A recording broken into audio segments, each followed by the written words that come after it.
Assalamualaikum. Now we are going to discuss the lecture number 3 MTH 301.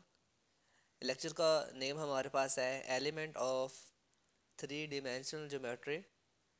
तो इसमें आज हमने जो हमारा जो लेक्चर है आज का वो शॉर्ट क्वेश्चन के हिसाब से जो है वो इम्पोर्टेंट है। इसमें हम कुछ डिस्टेंस फार्मूला देखेंगे, मिड पॉइंट किस तरह से फाइंड आउट करते हैं। तो ये दो फार्मूले आपके दोनों ही शॉर्ट क्वेश्चन से रिलेटेड हैं। तो इस लेक्चर को आपने अकॉर्डिंग टू हैंड आउट इसे समझ लेना है अच्छे से। तो लेक्चर को स्टार्ट करते हैं। Distance formula in three dimension. Three dimension का मतलब होता है कि जिसमें एक्स का, वाई का और जी का तीनों ही कोऑर्डिनेट का पॉइंट गिवन हो हमें, ठीक है। तो यहाँ पे देख सकते हैं हमारे पास थ्री डिमेंशन का मतलब ये होता है कि अगर हमें पॉइंट जो है वो एक्स, वाई और जी तीनों ही दिए गए हों, ठीक है। नेक्स्ट भी हमारे पास तीनों ही पॉइंट गिवन हुआ करेंगे। तो अब हमने इनका डिस्टेंस कैसे निकालना है। हमने एक्स वाले को एक्स में से तफरीक करके इसका स्क्वायर लिखना है, वाई वाले में से वाई को तफरीक करके और जी वाले में से जी को तफरीक करके इनका स्क्वायर लिखते जाना है। और बाद में इनका सम करके आपने स्क्वायर रूट ले लेना है और वही आपका डिस्टेंस फार्मूला है, ठीक है। आपका ये एमसीक्यूज भी हो सकता है कि थ्री कोऑर्डिनेट के अंदर, आपका थ्री डिमेंशन के अंदर आपका जो डिस्टेंस का फार्मूला जो है वो क्या है। तो ये जहन नशीन कर लें। तो इससे फ़र्क नहीं पड़ता कि आप x2 से x1 निकाल रहे हैं या x1 से x2 निकाल रहे हैं, क्योंकि ऊपर स्क्वायर है तो वो आपका आंसर चेंज नहीं होगा। अक्सर बच्चों के जहन में होता है कि अगर x1 पहले लिख दूँ x2 बाद में लिख दूँ, तो ऐसा कुछ नहीं होता। आपका आंसर हमेशा कांस्टेंट रहता है, आपका आंसर चेंज नहीं होगा। तो लेट्स सी कि हम यहाँ पे एक एग्जांपल करते हैं कि ए के पॉइंट हैं 3, 2, 4 और बी के पॉइंट हैं 6, 10 और -1। अब देखें, जब मैंने इसका डिस्टेंस निकालना है तो मैंने करना क्या है। तो हम कुछ जो करते हैं कि 6 में से 3 को माइनस किया, 10 में से 2 को और -1 और माइनस का 4, ठीक है। तो सिमिलरली जब देखा गया तो हमारे पास यहाँ पर जो आंसर आया है ए और बी का, वो हमारे पास कितना आ गया है 98 का स्क्वायर रूट, ठीक है ना। अब ये जो 98 का स्क्वायर रूट हमारे पास आंसर आया है ना, इसको हम कुछ इस तरह से भी लिख सकते हैं, क्योंकि ये होता है 90 ज़रा मल्टीप्लाई बाई 2 का स्क्वायर रूट, ठीक है। 98 को और हम देखें तो वो 49 मल्टीप्लाई बाई 2 होता है। तो 49 का 7 बाहर आके कुछ इस तरह से भी शो हो जाता है, ठीक है। तो इसके अलावा उसने यहाँ पे दिया हुआ है, उसने यहाँ पे ना जो है सी का पॉइंट भी दिया हुआ था। तो इसलिए वो ए बी, ए सी और बी सी तीनों ही यहाँ पे वो निकालने की प्रैक्टिस करवा रहे हैं हमसे, ठीक है। तो अगर आपने ए और सी का निकालना है तो आपने ए के पॉइंट लेने हैं और सी के पॉइंट लेने हैं, बिल्कुल उसी तरह से 9 - 3, 4 - 2 और 1 - 4। तो सिमिलरली बिल्कुल आसान सा क्वेश्चन है, ठीक है। नेक्स्ट आपके पास मिड पॉइंट आ जाता है। मिड पॉइंट ऑफ 2 पॉइंट के लिए हमारे पास बहुत ही आसान काम होता है कि आपने एक्स एक्स वालों को आपस में जमा करना है, वाई वाई वालों को आपस में जमा करना है, और जमा करने के बाद आपने क्या करना है, इनको 2 पे डिवाइड कर देना है, ठीक है। मतलब एक्स वालों को जमा करके 2 पे डिवाइड, वाई वालों को जमा करके 2 पे डिवाइड और जी वालों को जमा करके 2 पे डिवाइड।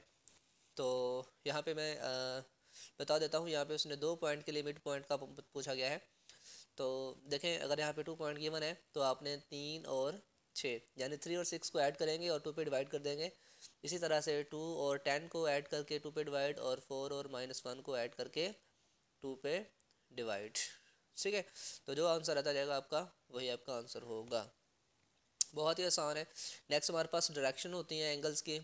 तो डायरेक्शन हम जो है 3 तरह से देखते हैं, चूँकि कोऑर्डिनेट भी 3 होते हैं, एक्स वाई जी। इसी तरह से उनके क्रॉसपॉन्डिंगली जो एंगल होते हैं अल्फ़ा, बीटा और गैमा।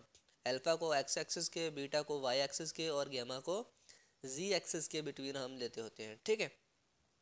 अगर हम फ़र्ज़ करें जैसा कि आपको यहाँ पे डायग्राम नज़र आ रही है, ठीक है ना। तो इस डायग्राम में आप देख सकते हैं कि आपके पास इसे अगर अच्छे से देखें तो एक्स एक्सिस, वाई एक्सिस, जी एक्सिस की नॉमिनेशन आपको नज़र आ रही होगी कि ये एक्स एक्सिस आ रहा है यहाँ पे, ठीक है। कि ये आपका एक्स एक्सिस आ रहा है, ये वाई एक्सिस जा रहा है और इस तरफ को जी एक्सिस जा रहा है। अब यहाँ पे देखें कि ये जो अल्फ़ा होता है ना, अल्फ़ा, ये आपका, आपने इसमें से कोई एक पॉइंट लेना है, पी पॉइंट, ठीक है। अब ये जो पी पॉइंट है ना, ये हवा के अंदर है। ऐसे ले लें कि आपका एक रूम है और रूम के अंदर आपने हवा में कुछ चीज़ रखी हुई है। तो पी आपके उस कॉर्नर के सेंटर से क्या हो रहा है, ये पॉइंट जा रहा है ऐसे, ठीक है।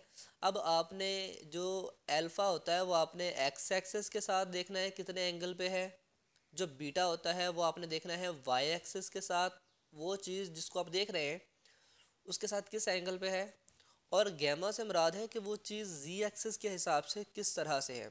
आ रही है बात समझ में? यानी अल्फ़ा बीटा गैमा, अल्फ़ा जो है वो एक्स एक्सिस के साथ उसका एंगल, बीटा उसका वाई के साथ, और गैमा उसका जी के साथ, ठीक है। तो नेक्स्ट अगर हम यहाँ पे देखें तो डायरेक्शन कुछ रेशो क्या होती हैं, तो डायरेक्शंस की रेशो कुछ इस तरह से होती हैं कि हम इनको कुछ ज़हन नशीं रख लीजिएगा, ये एमसीक्यूज़ के हिसाब से भी इंपॉर्टेंट है। तो इन डायरेक्शन को साइन के पॉइंट में बता देता हूँ जी किस तरह से फाइंड आउट करते हैं। तो फ़र्ज़ करें जी मेरे पास वही डायग्राम अगेन आ जाती है, मेरे पास ये वाली डायग्राम आ जाती है जी अगेन। अब मैं इसको एक्स और वाई के हिसाब से देखता हूँ फिलहाल, नीचे एक्स एक्सिस है, ऊपर वाई एक्सिस है। तो मैंने इस पॉइंट पर ये देखा तो इधर वाला एक्स एक्सिस डिस्टेंस है, इधर वाला वाई एक्सिस मेरा डिस्टेंस है। तो अब देखें जो कॉज ऑफ अल्फ़ा होता है ना, और आपको पता है कॉज ऑफ अल्फ़ा जो होता है वो किस चीज़ के बराबर होता है, वो होता है हमारे पास बेस बटा हाइपोटेनस। बेस किसको बोलते हैं, हाइपोटेनस किसको बोलते हैं, मैं यहाँ पे आपको बता भी देता हूँ। निचली चीज़ को ना बेस कहते हैं, जो ज़मीन के साथ हम जिसे कह लें या एक्सेस कह लें, ठीक है, हॉरिजॉन्टली चीज़ जो है। और एंगल के सामने जो चीज़ होती है ना उसे बोलते हैं परपेंडिकुलर, और बेस और परपेंडिकुलर के जो सामने मुकाबला होते हैं ना उसे बोलते हैं हाइपोटेनियस, ठीक है। तो हाइपोटेनस को उर्दू में वतर कहते हैं, इसे कहते हैं जी अमूद, और इसे बोलते हैं कायदा। तो आपको याद होगा आइडेंटिटी कॉज जो होता है वो कायदा बटा वितर होता है, साइन जो होता है वो अमूद बटा वितर होता है, ठीक है, और जो टैन होता था वो अमूद बटा कायदा होता था। उसी के अकॉर्डिंग हम यहाँ से वैल्यूज़ को लिखेंगे। जब मैं बात करूँगा कॉज की, यहाँ से देखेंगे कि जब मैं बात करता हूँ कॉज की, ठीक है, तो कॉज में मेरे पास क्या आ जाता है, कॉज में मेरे पास उस कुछ इस तरह से आ जाएगा कि कॉज थीटा जब मैं लिखूँगा ना तो उस वक्त आ जाएगा मेरे पास कायदा बटा वितर, यानी कि ये बराबर किसके आ जाएगा। अब मैं थीटा की जगह पे अल्फ़ा यूज़ करूँगा क्योंकि मैंने अल्फ़ा लेता हूँ एक्स के साथ, ठीक है। तो यहाँ पे अगर मैं देखूँ तो मैंने यहाँ पे देखा तो कॉज ऑफ अल्फ़ा जो है मेरे पास आ रहा है एक्स बटा आर, ठीक है। इस तरह से जो मैं कॉज ऑफ बीटा लेता हूँ यहाँ पे, तो कॉज ऑफ बीटा जो होगा ना वो चूँकि ज़ाहिर सी बात है मेरे पास क्या होता है, कॉज ऑफ बीटा चूँकि मैं इस हिसाब से ले रहा हूँ, अब इस हिसाब से मेरे पास बेस ये है और हाइपोटेनस ये है। देखा जा रहा होता है कि आप कहाँ से ले रहे हैं थीटा को, जहाँ से थीटा को लेते हैं उसके साथ अलॉन्ग जो चल रहा होता है वो उसकी बेस होता है, जो उसके बिल्कुल सामने होता है वो उसका परपेंडिकुलर होता है। अगर मैं बीटा के हिसाब से देखूँ तो वाई बेस है, अगर मैं अल्फ़ा के हिसाब से देखूँ तो एक्स बेस है, ठीक हो गया। नेक्स्ट चलते हैं जी direction of a line. Line की डायरेक्शन में भी हम देख लेते हैं जिसमें 3 कोऑर्डिनेट भी आ जाएंगे ना अगर, तो वो भी उसी तरह से रिस्पेक्टिवली देखे जाएंगे जैसा कि मैंने बताया था आपको, ठीक है। अब अगर 3 पॉइंट हों और आपने कॉज ऑफ अल्फ़ा के लिए बताना है, अच्छा मज़े की बात, आर अल्फ़ा बीटा गैमा ये तो आपको पता चल गया है, ठीक है। अब आर आपने वितर को कहा है, लेकिन अगर आपके पास 3 कोऑर्डिनेट की चीज़ हो, ठीक है ना, यानी एक्स वाई और जी की हो, तो फिर आप उसमें किस तरह से वितर को देखेंगे। देखें ना, अगर एक इधर है एक इधर है, एक चीज़ यहाँ पे है, ठीक है, यहाँ पे मैं देखें इस पॉइंट पर वो चीज़ है, मैं इसे थोड़ा सा जो है ना डाउन कर देता हूँ तो डायग्राम को, ताकि आपको जी यहाँ से देखें। तो अब इसमें देखें, इसमें हम वितर का किस तरह से अंदाज़ा लगा सकते हैं कि ये वितर कौन सा है इसमें। बाकी तो हर एक का अलग अलग हम देख लेते हैं, वो हमें कंबाइन निकालना पड़ता है, ठीक है। उसके लिए हमने करना क्या होता है, एक्स वाले का स्क्वायर, वाई वाले का स्क्वायर और जी वाले का स्क्वायर लेके उसका जज़र लेना होता है, देन जाके वो हमें उसका वितर मिलता होता है, ठीक है। ये बात ज़हन नशीन रखनी है कि अगर तो दो हों तो वो सिंपल सा हम उसे लिख लेते होते हैं x square plus Y square. याद है आपको, आपने छोटी क्लासेस में पढ़ा था कि आप वहाँ पे पढ़ते होते थे जी कि हाइपोटेनस का स्क्वायर इज इक्वल टू होता है बेस स्क्वायर प्लस कायदा स्क्वायर, यानी वितर का स्क्वायर इज इक्वल टू अमूद का स्क्वायर प्लस कायदा का स्क्वायर। ये ऐसा होता था दो के लिए। अगर आपके पास कोऑर्डिनेट ही 3 है तो देन आपने X square plus Y square plus Z square से ही उस वितर को निकालना होता है, ठीक हो गया। ये बात जहन में रखनी है आपने। फिर उसके अकॉर्डिंगली आप देख सकते हैं कि एक्स अल्फ़ा वाले के लिए एक्स की वैल्यू, बीटा वाले के लिए वाई की वैल्यू और गैमा वाले के लिए जी की वैल्यू। तो देन अगर आप इनका स्क्वायर लेके ऐड करते हैं ना तो आपको डेफिनेटली ऊपर भी एक्स स्क्वायर वाई स्क्वायर जी स्क्वायर मिलेगा, नीचे भी वही मिलेगा, तो ये इज इक्वल टू 1 हो जाते होते हैं, ठीक है। तो यहाँ पे हम चलते हैं नेक्स्ट, इसके डायरेक्शन के साथ साथ हमने इनको बता दिया है। तो अगर आपने इनके डायरेक्शन को साइन निकालने होते हैं तो देन आपके पास ये वाले फार्मूले होते हैं कि x जो है over x square plus y square, जिनके डायरेक्शन को साइन की वैल्यू है आपने जहन में रखना है, MCQs के हिसाब से बहुत ज़्यादा इंपॉर्टेंट है। फिर फॉर एग्जांपल उसने कहा है कि for the line joining two point, P का पॉइंट दिया है, Q का पॉइंट दिया है, द डायरेक्शन रेशो बताइएगा। तो फिर वही काम आपने पॉइंटों को सब्ट्रैक्ट करते जाना है। लाइक यहाँ पे मैं बता देता हूँ क्या किया है इसने। 7 में से 1 निकाल के 6 लेके आता है, हर एक को सब्ट्रैक्ट करके ये वाले पॉइंट आ जाते हैं। जब आपने इनका डायरेक्शन को साइन बताना होता है तो आपने फिर क्या करना है, सबसे पहले कि आपने जो भी आंसर आपके निकले हैं आपने इनका स्केयर के साथ क्या करना है, आपने उनको इस तरह से, मतलब मैं बता देता हूँ कि 6 का स्केयर और 25 है, सॉरी, तो 5 का स्केयर और माइनस है ना वो ख़त्म हो जाएगा स्केयर के अंदर, इसलिए मैं आपने माइनस लगा के लिख रहे हैं स्केयर, अगर ज़्यादा ही बेस्ट लिखना है तो। फिर 1 का स्केयर, फिर आपने इनका यानी कि पहले आपने इनका मैग्नीट्यूड निकाल लेना होता है। 6 का 36, 36 और 25, 25 और 1 26, तो 36 और 26 को ऐड करने से 62। तो ये आपके पास पहले आपने उनका मैग्नीट्यूड निकाल लेना होता है, ठीक है ना। तो इस तरह से जो है जब आप मैग्नीट्यूड निकाल लेंगे फिर आपने अलग अलग यानी 6/62 -5/62 और 1/62, तो ये उनके डायरेक्शन को साइन हो जाते हैं। यानी आपके पास पहले जो गिवन पॉइंट है सब्ट्रैक्ट करके आपने उनका मैग्नीट्यूड निकाल लेना है, उनका डायरेक्शन निकाल लेनी है, फिर आपने उनका मैग्नीट्यूड लेके हर एक डायरेक्शन के बटे में लिखते जाना है, वही आपके डायरेक्शन को साइन होते हैं। ठीक है। अच्छा, उसके बाद आ जाता है जो intersection of a two surface.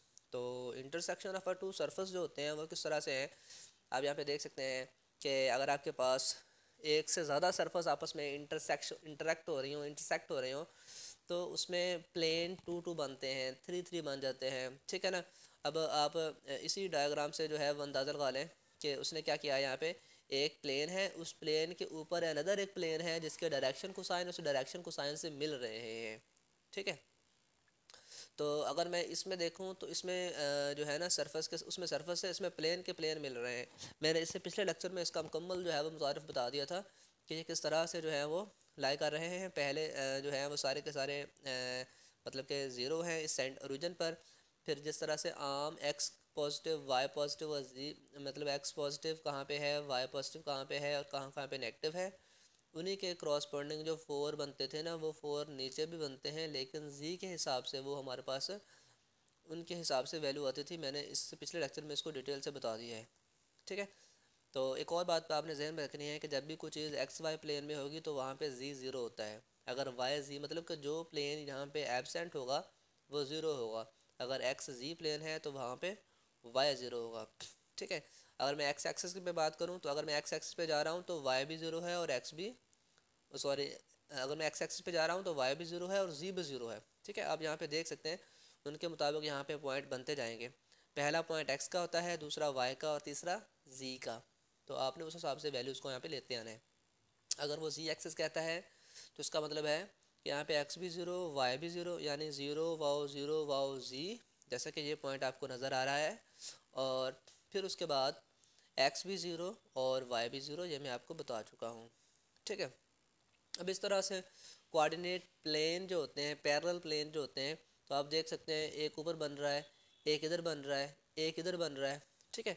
तो हर एक पॉइंट पर उसने अलग अलग बताना है, यानी कि मैं बताता हूँ कि किस तरह से चीज़ें बताई जा रही है। एक तो हमारे पास इसका अपर सरफेस भी बन रहा है, ठीक है। एक हमारा जो है इस साइड से बन रहा है और एक हमारा इस साइड से बन रहा है और एक हमारा इस साइड से बन रहा है, ठीक है।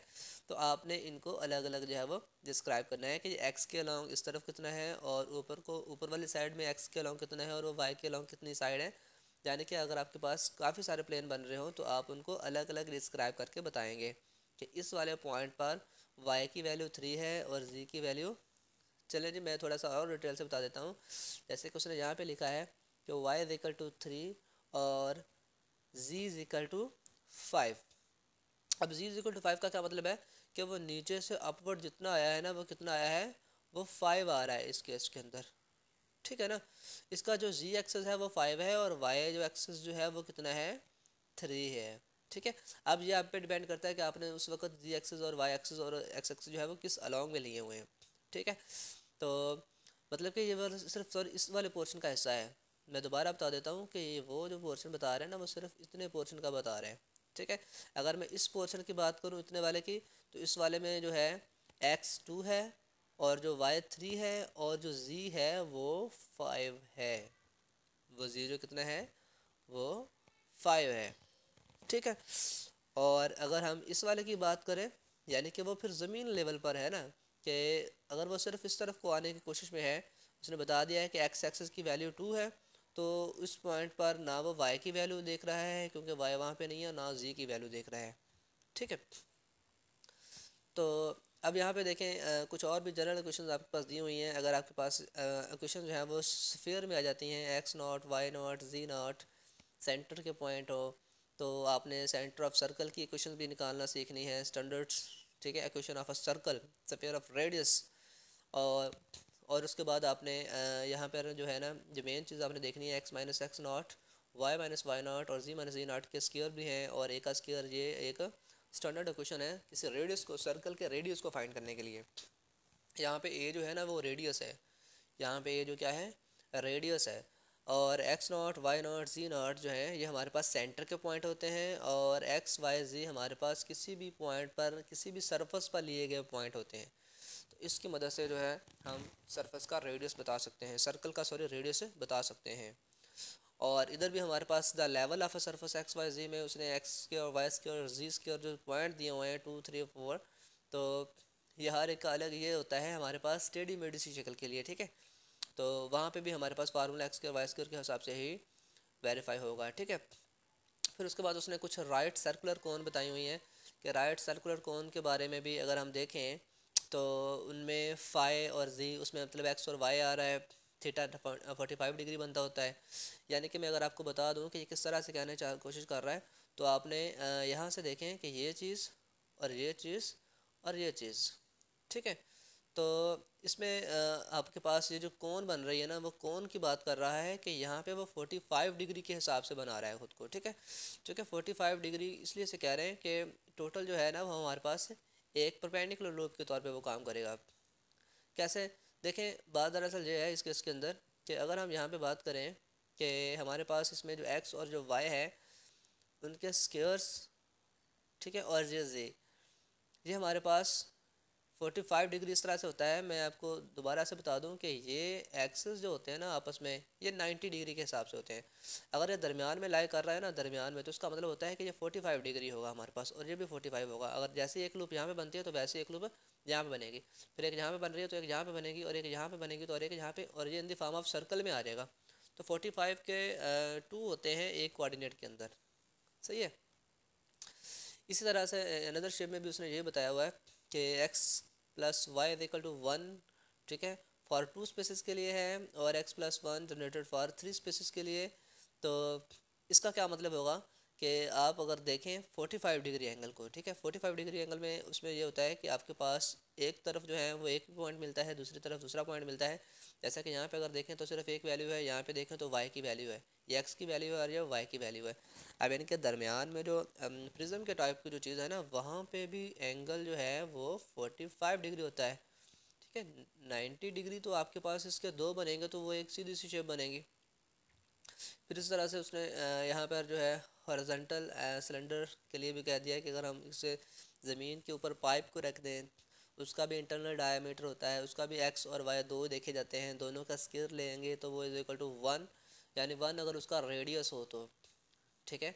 क्या मतलब है यहाँ पे एक्स स्क्वायर वाई स्क्वायर या एक्स या जी स्क्वायर का, कि हमारे पास किसी भी दो का जो स्क्वायर लेके अगर 1 अगर वैल्यू आ रही है ना, तो वो हमारे पास उसका रेडियस होता है। ये 1 क्या है यहाँ पे उसका रेडियस होता है, ठीक है। हॉरिजॉन्टल अगर हम एलिप्स की बात करें, यानी कि कुछ स्टडी मेडी सी हो, तो अब ये भी हमारे पास हॉरिजॉन्टली है, एलिप्स है। तो यहाँ पे भी अगर हम देखें तो एक्स स्क्वायर पर 4z का स्क्वायर। अब 4z का स्क्वायर मतलब कि z वाली पोर्शन पर वो ज़्यादा है तो in the form of circle में ही है, लेकिन अलॉन्ग द जो z है ना उसकी वैल्यू ज़्यादा, देखें ऐसे ज़्यादा टेढ़ा है, तो बजाय एज़ कम्पेयर टू इस चीज़ के, तो इस चीज़ वाले की वैल्यू 1 ही है और इस चीज़ वाले की वैल्यू 4 है। तो इस तरह से वो कंपेयर करना चाह रहा है कि ये चीज़ जो है तो in the form of circle में ही है, लेकिन जो है थोड़ी सी टेढ़ी है, यानी कि एलिप्स की फॉर्म में आ जाती है। फिर कुछ ऐसे सर्कल भी होते हैं जो हमारे पास जिसे कह सकते हैं कि एक अपर सर्कल बन रहा है और एक डाउन पे सर्कल बन रहा है। तो आप ऐसी चीज़ों के लिए, सिलेंडर की चीज़ों के लिए जो है कुछ फार्मूले भी क्रिएट कर सकते हैं कि x square plus Y square is equal to 4 है। यानी कि आपके पास जो सर्कल है ना वो यही है, लेकिन कितना है 3 पॉइंट तक, मतलब कि वो है तो वो X square plus Y square is equal to 4 circle ही है, लेकिन वो ऊपर तक है, मतलब कि ऐसे ही वो ऊपर तक जा रहा है। ठीक है, यानी कि जी की 3 की वैल्यू बता रही है कि वो हाइट में भी है। सर्कल सिर्फ ज़मीन पे ही नहीं पड़ा हुआ, बल्कि वो एक सिलेंडर नुमा चीज़ है और वो ऊपर को आ रही है और वो 3 पॉइंट तक जा रही है।